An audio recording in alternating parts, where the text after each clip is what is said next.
સત્યની સાથે જનતાનો અવાજ। આપ જોઈ રહ્યા છો 24 ન્યૂઝ નેટવર્ક। તાજા સમાચાર, ઝડપી અપડેટ અને સચોટ માહિતી 24 ન્યૂઝ નેટવર્ક સમાચાર સૌથી પહેલા। મોત સામે જંગ જીતી લીધો। પલટી ગયેલી બંધ બોડીમાંથી 1 કલાકની જહેમત બાદ ચાલકને જીવતો બહાર કઢાયો। તાપી જિલ્લાના વ્યારા તાલુકાના કાકરાપર પોલીસ સ્ટેશન વિસ્તારમાં આવેલા ચાપવાડી ગામના પાટિયા નજીક નેશનલ હાઈવે નંબર 56 પર શનિવારે ગંભીર માર્ગ અકસ્માત સર્જાયો હતો।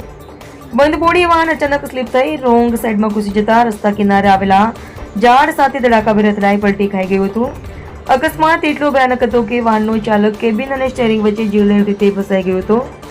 ઘટનાની જાણ થતાં કાકરાપર પોલીસ, 112 ઇમરજન્સી સેવા, ફાયર બ્રિગેડ, જેસીબી અને 108 એમ્બ્યુલન્સની ટીમ તાત્કાલિક ઘટના સ્થળે દોડી આવી હતી। ચાલકને બહાર કાઢવા માટે રેસ્ક્યુ ટીમે વાહનનો બોડી ભાગ કપાવવાની ફરજ પડી હતી।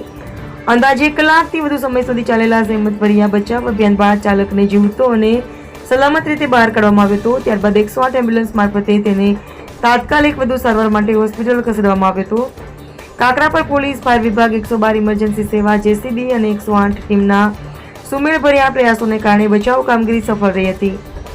સમયસર હાથ ધરાયેલા રેસ્ક્યુ ઓપરેશનને કારણે ગંભીર રીતે ફસાયેલા ચાલકનો જીવ બચી જતા ઘટના સ્થળે હાજર લોકોએ પણ રાહતનો શ્વાસ લીધો।